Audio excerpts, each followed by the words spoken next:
السلام علیکم ورحمۃ اللہ وبرکاتہ۔ حضرات، آج ہم جانتے ہیں فضائل سورہ یاسین۔ سورہ یاسین پڑھنے اور سننے کے فائدے۔ اگر کوئی بندہ پڑھتا ہے تو پڑھنے سے کیا ملتا ہے اس کو، اور اگر سنتا ہے تو سننے سے کیا ملتا ہے۔ دیکھیے، سب سے پہلے آپ ایک بات ہمیشہ یاد رکھیے، سورہ یاسین جو ہے اللہ کے حبیب صلی اللہ علیہ وسلم نے ارشاد فرمایا ہر ایک چیز کا دل ہوتا ہے، اور ایسے ہی قرآن کا دل سورہ یاسین ہے، یعنی سورہ یاسین کو قرآن عظیم کا دل کہا گیا۔ اب آپ جانتے ہیں پورے جسم کے اندر یا ہر چیز میں جو دل ہوتا ہے وہ بہت خاص ہوتا ہے، اور سورہ یاسین بھی بہت خاص ہے۔ یہ ایک ایسا عمل ہے، ایک ایسی دعا ہے، ایک رزق کی برکت کی ایک ایسی دعا ہے کہ اگر آپ نے اس کے بارے میں جان لیا اور آپ نے اس کا لگاتار پڑھنے اور سننے کا معمول بنا لیا تو انشاءاللہ تبارک و تعالی آپ کی تمام پریشانیاں دور ہو جائیں گی۔ اور اگر آپ کسی بھی مشکل میں رکاوٹ میں گھرے ہوئے تو وہ رکاوٹ، وہ مشکل آپ کی دور ہوتی ہوئی چلی جائے گی انشاءاللہ تبارک و تعالی۔ یہ سب سے پہلے ہم سورہ یاسین کے بارے میں جانتے ہیں۔ سورہ یاسین مکی ہے، یعنی مکہ شریف میں نازل ہوئی ہے، اور یہ 22ویں پارے پر شروع ہوتی ہے اور جو ہے 23ویں پارے پر مکمل ہو جاتی ہے۔ اس کے بارے میں جناب رسالت صلی اللہ تعالی علیہ وسلم، یعنی ہمارے حضور اکرم صلی اللہ علیہ وسلم نے ارشاد فرمایا کہ ہر ایک چیز کا دل ہوتا ہے، اور قرآن عظیم کا دل سورہ یاسین ہے۔ جو شخص بھی سورہ یاسین کو ایک مرتبہ پڑھتا یا سنتا ہے تو اللہ پاک اس کو 10 کلام مجید کامل پڑھنے کا اللہ پاک ثواب عطا فرماتا ہے۔ یعنی اگر آپ ایک مرتبہ سورہ یاسین پڑھ لیتے ہیں یا سن لیتے ہیں کسی بھی وقت میں، دن کے حصے میں، دکان میں یا مکان میں یا گھر میں، کھیت میں، کھلیان میں، کسی بھی ایک جگہ پر آپ نے سن لیا، اور سننے کے بعد میں اللہ پاک آپ کو 10 کلام مجید پڑھنے کا، اگر آپ نے پڑھی ہے تو پڑھنے کا، سنی ہے تو سننے کا ثواب عطا فرماتا ہے۔ اور حضور اکرم صلی اللہ علیہ وسلم ارشاد فرماتے ہیں کہ حالت نزا کے وقت اپنے بندوں کے پاس میں، اپنے عزیز و اقارب کے قریب میں سورہ یاسین پڑھو۔ سورہ یاسین پڑھنے سے کیا ملتا ہے اور کیا ہوتا ہے اس وقت میں؟ اگر کوئی بندہ جو اس دنیا سے جانے والا ہو، حالت نزا میں ہو، تو اس کے پاس میں جب پڑھیں گے تو اس کی روح آسانی سے قبض ہو جائے گی، اور جب قبض ہو جائے گی تو پھر اس کے بعد میں اللہ پاک اپنی جانب سے 10 فرشتوں کو نازل فرماتا ہے جو کہ اس کے لیے دعائیں مغفرت کرتے ہیں، بخشش و مغفرت کی اللہ کی بارگاہ میں التماس کرتے ہیں، اور اللہ کی بارگاہ میں سفارش کرتے ہیں۔ اور اگر کوئی بندے کی موت نہیں ہے تو اللہ پاک اس کی برکت سے اس کو شفا یابی عطا فرماتا ہے، یعنی مکمل صحت و تندرستی عطا فرماتا ہے۔ حضور اکرم صلی اللہ علیہ وسلم اس سورت کو پڑھا کرتے تھے اور حکم بھی دیتے تھے، کیونکہ شارحین نے اس حدیث کی شرح میں لکھا ہے، کہا ہے کہ اگر بھوکا پڑتا ہے اس کو تو اللہ پاک اس کی بھوک کو دور فرما دے گا، یعنی اللہ پاک رزق کا ان سے غیب سے مدد عطا فرمائے گا، ایسی جگہ سے رزق آئے گا کہ اس کا ایمان مضبوط بھی رہے گا اور اس کا جو ہے ذہن تک نہیں پہنچے گا۔ اور اگر کوئی پیاسا پڑے تو اللہ پاک اس کو غیب سے اس کی پیاس کو دور فرماتا ہے اور اس کو سیراب کر دیتا ہے۔ کوئی پریشان ہے تو اللہ پاک اس کی پریشانی کو دور فرما دیتا ہے پڑھنے سننے والے کو۔ اگر کوئی خوف زدہ پڑے تو اللہ پاک اس کے خوف اور غم کو دور فرما دیتا ہے۔ اور اگر کوئی قرض دار پڑے تو یا سنے تو اللہ پاک جب وہ سنتا ہے تو اللہ پاک اس کے قرض کو غیب سے مدد فرما کر اس کے قرض کو دور فرما دیتا ہے، یعنی قرض سے اس کو چھٹکارا دے دیتا ہے۔ اور اگر کوئی بندہ حاجت مند ہے، وہ حاجت کے لیے پڑھتا ہے، کوئی بھی حاجت ہے اس کی دنیاوی یا کوئی جائز تمنا ہے یا کوئی بھی ایسی جو جائز ہے، اللہ تبارک و تعالی پڑھنے اور سننے کی برکت سے اگر آپ پڑھتے ہیں تو تب بھی، اور نہیں پڑھ پاتے ہیں تو صرف سن لیجئے، سننے سے اللہ پاک اس کی نیک حاجت کو پورا عطا فرماتا ہے۔ اور جو شخص اس کو صبح کے وقت میں پڑھتا ہے تو اللہ پاک کے صبح سے شام تک امن و امان میں رہتا ہے، اور رات کو پڑھے گا تو ماں اہل عیال کے خدا کے حفظ میں رہے گا۔ اور اگر کسی میت پر پڑھے گا یا قبر پر، میت کی قبر پر پڑھے گا یا میت کے کسی بھی ایصال ثواب کے لیے پڑھے گا تو اللہ پاک اس کے پڑھنے کی برکت سے اس کی قبر میں ایک جنت کا باغ عطا فرمائے گا، یعنی اللہ پاک جنتی ہوائیں اس کو عطا فرمائے گا، اس کی کھڑکی کھول دے گا، جنت کی غذائیں ملیں گی، جنت سے اس کو لباس دیا جائے گا، جنت سے اس کو بہت ساری ایسی چیزیں ملیں گی جو کہ جس کا مسلمان حقدار ہوتا ہے۔ तो मैं समझता हूँ दोस्तों ये सारी फजीलतें आपको समझ में आ चुकी होंगी। अगर आप दुकान में बैठे हुए हैं तो दुकान में सुने, दुकान में खैर व बरकत के लिए बहुत ही मुफीद है, रिस्क में बरकत के लिए बहुत मुफीद है, रिस्क के सारे दरवाजे खुल जाएंगे इंशाअल्लाह तबारक व तआला। गैब से आपकी मदद होगी, जो दुआ आप जायज़ करेंगे अल्लाह पाक आपकी उस दुआ को पूरा फरमा देगा। और यूँ कहिए एक तरीक़े से रिस्क की बारिश होगी, दौलत की बारिश होगी, आपकी तमाम मुश्किलें दूर हो जाएंगी इंशाअल्लाह। आप इसको पढ़ते रहिए, अगर नहीं पढ़ सकते तो सिर्फ सुनते रहिए। एक वक्त में सुनिए, चाहे सुबह में सुनिए, शाम में, जो वक्त आपको मिले। बेहतर तो ये है कि सुबह में या शाम में सुनिए। दिन की शुरुआत सूरह यासीन से कीजिए तो इंशाअल्लाह तबारक व तआला अल्लाह पाक आपका पूरा दिन को बेहतर अता फरमाएगा। और आप अपनी दुकान में इसको बजा कर रख दीजिए तो इंशाअल्लाह तबारक व तआला दुकान में ग्राहक बहुत तेज़ी के साथ आना शुरू हो जाएंगे, दुकान में खूब खूब बरकत होगी। चलिए अब हम पढ़ते हैं, आप समाअत कीजिए। अऊज़ु बिल्लाहि मिनश शैतानिर रजीम, बिस्मिल्लाहिर रहमानिर रहीम। यासीन वल क़ुरआनिल हकीम, इन्नका लमिनल मुरसलीन अला सिरातिम मुस्तक़ीम, तंज़ीलल अज़ीज़िर रहीम, लितुन्ज़िर क़ौमन मा उन्ज़िर आबाउहुम फहुम गाफ़िलून, लक़द हक़्क़ल क़ौलु अला अक्सरिहिम फहुम ला युमिनून। इन्ना जअलना फ़ी अअनाक़िहिम अग़लालन फ़हिय इलल अज़क़ानि फ़हुम मुक़महून, वजअलना मिन बैनि ऐदीहिम सद्दन वमिन ख़ल्फ़िहिम सद्दन फ़अग़शयनाहुम फ़हुम ला युबसिरून। वसवाअ अलैहिम अअन्ज़रतहुम अम लम तुन्ज़िरहुम ला युमिनून। इन्नमा तुन्ज़िरु मन इत्तबअ अज़्ज़िक्र वख़शिय अर्रहमान बिलग़ैब, फबश्शिरहु बिमग़फ़िरतिन वअज्रिन करीम।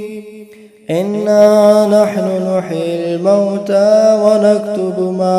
क़द्दमू वआथारहुम वकुल्ल शैइन अहसयनाहु फ़ी इमामिन मुबीन।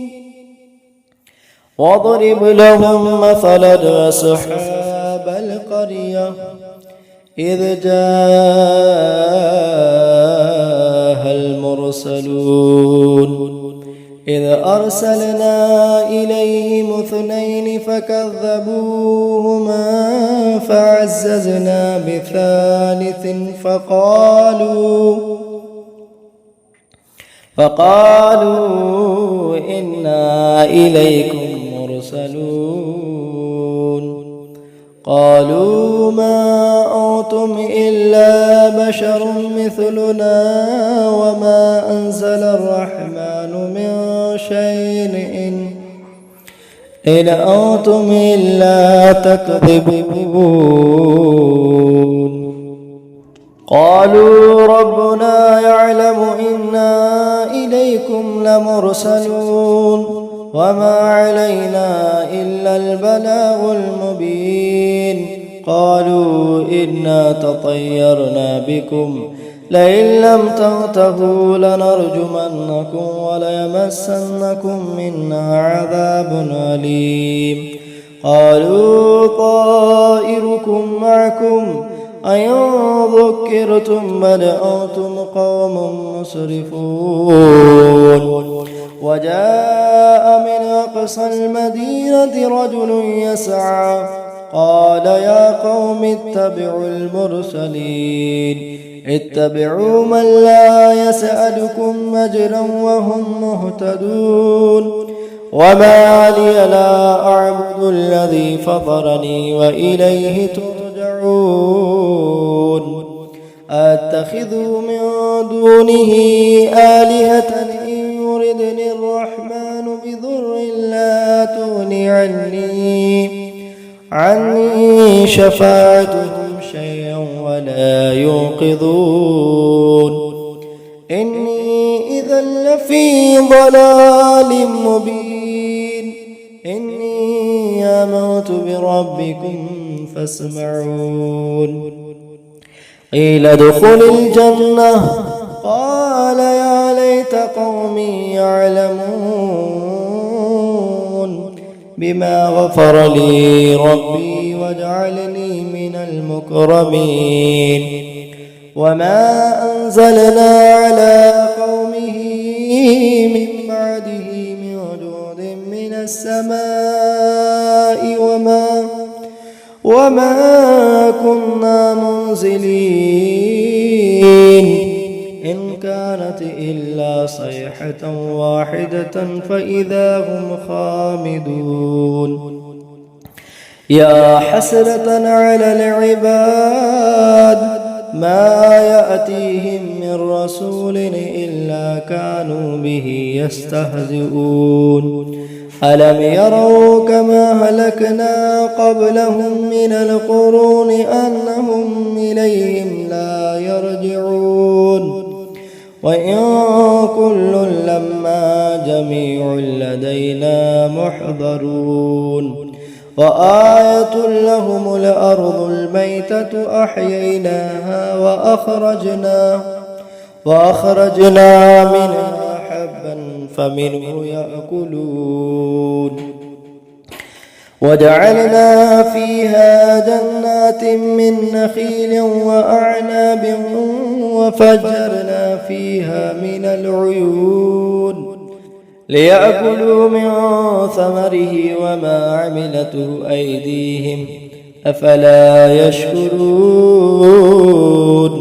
سبحان الذي خلق الأزواج كلها مما تنبت الأرض ومن أنفسهم ومما لا يعلمون وآية لهم الليل نسلخ منه النهار فإذا هم مظلمون والشمس تجري لمستقر لها ذلك تقدير العزيز العليم والقمر قدرناه منازل حتى عاد كالعرجون القديم لا الشمس ينبغي لها أن تدرك القمر ولا الليل سابق النهار وكل في فلك يسبحون وآية لهم أنا حملنا ذريتهم في الفلك المشحون وخلقنا لهم من مثله ما يركبون وإن نشأ نغرقهم فلا صريخ لهم ولا هم ينقذون إلا رحمة منا ومتاعا إلى حين وإذا قيل لهم اتقوا ما بين أيديكم وما خلفكم لعلكم ترحمون وما تأتيهم من آية من آيات ربهم إلا كانوا عنها معرضين وإذا قيل لهم أنفقوا مما رزقكم الله قال الذين كفروا للذين آمنوا أنطعم من لو يشاء الله وطعمه إن أنتم إلا في ضلال مبين ويقولون متى هذا البعد إن كنتم صادقين ما ينظرون إلا صيحة واحدة تأخذهم وهم يخصمون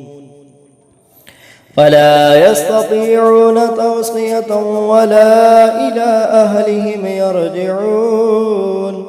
ونفخ في الصور فإذا هم من الأجداث إلى ربهم ينسلون قالوا يا ويلنا من بعثنا من مرقدنا هذا ما وعد الرحمن وصدق المرسلون إن كانت إلا صيحة واحدة فإذا هم جميع لدينا محضرون فاليوم لا تظلم نفس شيئا ولا تجزون إلا ما كنتم تعملون إن أصحاب الجنة اليوم في شغل فاكهون هم وأزواجهم في ظلال على الأرائك متكئون لهم فيها فاكهة ولهم ما يدعون سلام قولا من رب رحيم وامتازوا اليوم أيها المجرمون ألم نعهد إليكم يا بني آدم ألا تعبدوا الشيطان إنه لكم عدو مبين وأن اعبدوني هذا صراط مستقيم ولقد أضل منكم جبلا كثيرا أفلم تكونوا تعقلون هذه جهنم التي كنتم توعدون اصلوها اليوم بما كنتم تكفرون اليوم نختم على أفواههم وتكلمنا أيديهم وتشهد أرجلهم بما كانوا يكسبون ولو نشاء لطمسنا على أعينهم فاستبقوا الصراط فأنى يبصرون ولو نشاء لمسخناهم على مكانتهم فما استطاعوا مضيا ولا يرجعون ومن نعمره ننكسه في الخلق أفلا يعقلون وما علمناه الشعر وما ينبغي له إن هو إلا ذكر وقرآن مبين لينذر من كان حيا ويحق القول على الكافرين أولم يروا أنا خلقنا لهم مما عملت أيدينا أنعاما فهم لها مالكون وذللناها لهم فمنها ركوبهم ومنها يأكلون ولهم فيها منافع ومشارب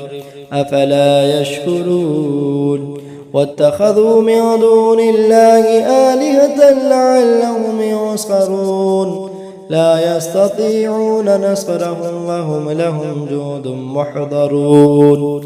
فلا يحزنك قولهم إنا نعلم ما يسرون وما يعلنون أولم ير الإنسان أنا خلقناه من نطفة فإذا هو خصيم مبين وضرب لنا مثلا ونسي خلقه قال من يحيي العظام وهي رميم قل يحييها الذي أنشأها أول مرة وهو بكل خلق عليم الذي جعل لكم من الشجر الأخضر نارا فإذا أنتم منه توقدون أوليس الذي خلق السماوات والأرض بقادر على أن يخلق مثلهم بلى وهو الخلاق العليم إنما أمره إذا أراد شيئا أن يقول له كن فيكون فسبحان الذي بيده ملكوت كل شيء وإليه ترجعون ياسين والقرآن الحكيم إنك لمن المرسلين على صراط مستقيم تنزيل العزيز الرحيم لتنذر قوما ما أنذر آباؤهم فهم غافلون لقد حق القول على أكثرهم فهم لا يؤمنون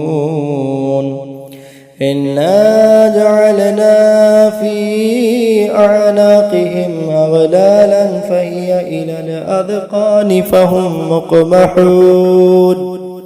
وجعلنا من بين أيديهم سدا ومن خلفهم سدا فأغشيناهم فهم لا يبصرون وسواء عليهم أأنذرتهم أم لم تنذرهم لا يؤمنون إنما تنذر من اتبع الذكر فخشي الرحمن بالغيب فبشره بمغفرة وأجر كريم إنا نحن نحيي الموتى ونكتب ما قدموا وآثارهم وكل شيء أحصيناه في إمام مبين واضرب لهم مثلا أصحاب القرية إذ جاءها المرسلون إذ أرسلنا إليهم اثنين فكذبوهما فعززنا بثالث فقالوا إنا إليكم مرسلون قالوا ما أنتم إلا بشر مثلنا وما أنزل الرحمن من شيء إن أنتم إلا تكذبون قالوا ربنا يعلم إنا إليكم لمرسلون وما علينا إلا البلاغ المبين قالوا إنا تطيرنا بكم لئن لم تنتهوا لنرجمنكم وليمسنكم منا عذاب أليم قالوا طائركم معكم أئن ذكرتم بل أنتم قوم مسرفون وجاء من أقصى المدينة رجل يسعى قال يا قوم اتبعوا المرسلين اتبعوا من لا يسألكم أجرا وهم مهتدون وما لي لا أعبد الذي فطرني وإليه ترجعون أتخذ من دونه آلهة إن يردني الرحمن بضر لا تغني عني شفاعتهم شيئا ولا ينقذون إني إذا لفي ضلال مبين إني آمنت بربكم فاسمعون قيل ادخل الجنة قال يا ليت قومي يعلمون بما غفر لي ربي وجعلني من المكرمين وما أنزلنا على قومه من بعده من جود من السماء وما كنا منزلين إن كانت إلا صيحة واحدة فإذا هم خامدون يا حسرة على العباد ما يأتيهم من رسول إلا كانوا به يستهزئون ألم يروا كما هلكنا قبلهم من القرون أنهم إليهم لا يرجعون وإن كل لما جميع لدينا محضرون وآية لهم الأرض الميتة أحييناها وأخرجنا منها حبا فمنه يأكلون وجعلنا فيها جنات من نخيل وأعناب وفجرنا فيها من العيون ليأكلوا من ثمره وما عملته أيديهم أفلا يشكرون سبحان الذي خلق الأزواج كلها مما تنبت الأرض ومن أنفسهم ومما لا يعلمون وآية لهم الليل نسلخ منه النهار فإذا هم مظلمون والشمس تجري لمستقر لها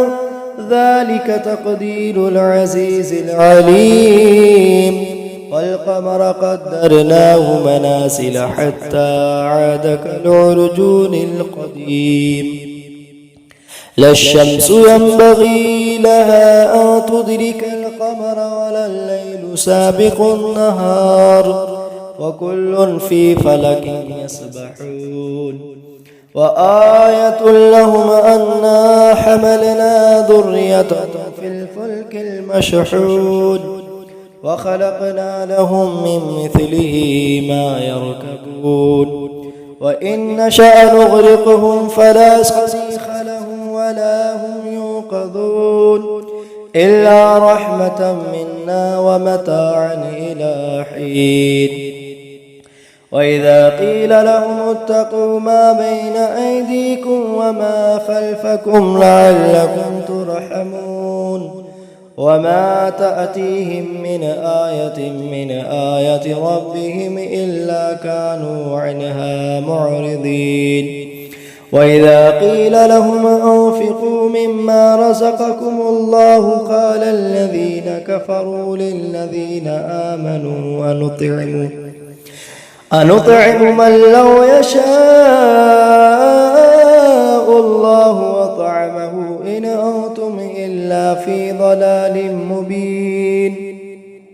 ويقولون متى هذا البعد إن كنتم صادقين ما ينظرون إلا صيحة واحدة تأخذهم وهم يخصمون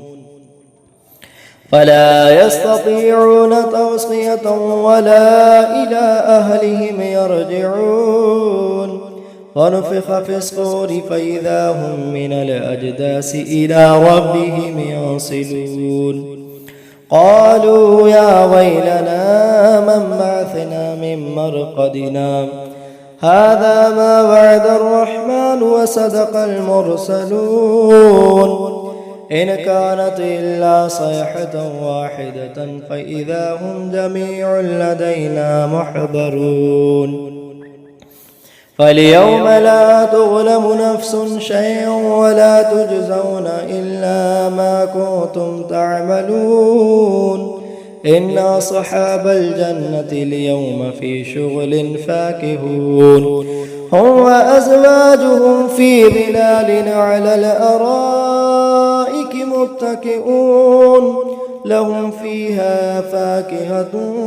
ولهم ما يدعون سلام قولا من رب رحيم وامتأذوا اليوم أيها المجرمون ألم نعهد إليكم يا بني آدم ألا تعبدوا الشيطان إنه لكم عدو مبين وأن اعبدوني هذا صراط مستقيم ولقد أضل منكم جبلا كثيرا أفلم تكونوا تعقلون هذه جهنم التي كنتم توعدون اصلوها اليوم بما كنتم تكفرون اليوم نختم على أفواههم وتكلمنا أيديهم وتشهد أرجلهم بما كانوا يكسبون ولو نشاء لطمسنا على أعينهم فاستبقوا الصراط فأنى يبصرون ولو نشاء لمسخناهم على مكانتهم فما استطاعوا مضيا ولا يرجعون ومن نعمره ننكسه في الخلق أفلا يعقلون وما علمناه الشعر وما ينبغي له إن هو إلا ذكر وقرآن مبين لينذر من كان حيا ويحق القول على الكافرين أولم يروا أنا خلقنا لهم مما عملت أيدينا أنعاما فهم لها مالكون وذللناها لهم فمنها ركوبهم ومنها يأكلون ولهم فيها منافع ومشارب أفلا يشكرون واتخذوا من دون الله آلهة لعلهم ينصرون لا يستطيعون نصرهم وهم لهم جند محضرون فلا يحزنك قولهم إنا نعلم ما يسرون وما يعلنون أولم ير الإنسان أنا خلقناه من نطفة فإذا هو خصيم مبين وضرب لنا مثلا ونسي خلقه قال من يحيي العظام وهي رميم قل يحييها الذي أنشأها أول مرة وهو بكل خلق عليم الذي جعل لكم من الشجر الأخضر نارا فإذا أنتم منه توقدون أوليس الذي خلق السماوات والأرض بقادر على أن يخلق مثلهم بلى وهو الخلاق العليم إنما أمره إذا أراد شيئا أن يقول له كن فيكون فسبحان الذي بيده ملكوت كل شيء وإليه ترجعون. حضرات یہاں سے سورہ یاسین مکمل ہوئی. اب آئیے ہم مختصر سی دعا کرتے ہیں, اس میں شامل رہیے. یا اللہ پاک جو ہم نے سورہ یاسین پڑھی ہے اس کی فضیلت بیان کی ہے, مولا جو پڑھنے میں فضیلت بیان کرنے میں کوئی غلطی خامی ہوئی مولا اسے معاف عطا فرما. یا اللہ پاک ہماری ان دعاؤں کو اپنے حبیب کے وسیلے سے قبول فرما. یا اللہ جو ہم نے سورہ یاسین پڑھی اللہ کی رضا کے لیے مولا سے قبول فرما. اس کا پڑھنے سننے کا ثواب اور اس کا صدقہ ہم سبوں کو نصیب عطا فرما. سورہ یاسین کی فضیلت و برکت سے مولا تبارک و تعالی ہم سب کی تمام پریشانیوں کو دور فرما, بیماروں کو شفا عطا فرما, قرض داروں کو قرض سے نجات عطا فرما, ہر بلا سے ہر وبا سے سب کی حفاظت فرما. ایمان, عقیدے, جان, مال, عزت, آبرو, کاروبار, دکان و مکان, مولا ملک ہندوستان, مسجد و مدارس, علماء اکرام, حفاظ اکرام. یا اللہ پاک وقف بورڈ کی زمین, فلسطین و غزہ کے مظلوم مسلمان, تمام عالم اسلام کے مظلوم مسلمان اور خاص کر کے اس ملک ہندوستان کی حفاظت فرما. یا اللہ ہمیں حضور پاک صلی اللہ علیہ وسلم سے سچی پکی محبت عطا فرما. یا اللہ ہم سب کی تمام پریشانیوں کو دور فرما دے. جو بیمار ہے مولا انہیں شفا عطا فرما دے, جو قرض میں مبتلا ہے مولا انہیں قرض سے نجات عطا فرما دے. یا اللہ پاک ہمارے اس پڑھنے سننے کی برکت سے مولا تمام کی پریشانیوں کو دور فرما. مولا جو بے اولاد ہے انہیں نیک صالح اولاد عطا فرما. جو غیر مقدمے میں پھنسا ہوا مولا ان کو رہائی عطا فرما. یا اللہ پاک سب کی دکان میں, مکان میں, رزق میں, کمائیوں میں, کھیت میں, کھلیان میں, عمروں میں برکتیں عطا فرما. یا اللہ پاک جن کے لیے رشتے نہیں مل رہے غیب سے اچھے رشتوں کا انتظامات عطا فرما. یا اللہ سب کو مولا اپنے حفظ و امان عطا فرما. مولا سب کو اپنے حفظ و امان عطا فرما. مولا سب کو اپنا حفظ و امان عطا فرما. یا اللہ پاک ہماری شیطان کے شر سے حفاظت فرما, ایمان عقیدے کی حفاظت فرما. مولا نفسانی خواہشات پر قابو پانے کی توفیق عطا فرما. مولا جن جن لوگوں نے ہم سے دعا کے لیے کہا مولا ان کی دعاؤں کو تیری بارگاہ میں پیش کرتے. مولا تو علیم و خبیر ہے, تجھے سب خبر ہے. مولا ان کی دعاؤں کو قبول فرما. مولا ہماری ان دعاؤں کو قبول فرما. سب پر اپنا فضل کرم رحم عطا فرما. ایمان عقیدے کی حفاظت فرما. ملتے جب تک کہ اگلی ویڈیو میں. اللہ حافظ. السلام علیکم ورحمۃ اللہ وبرکاتہ.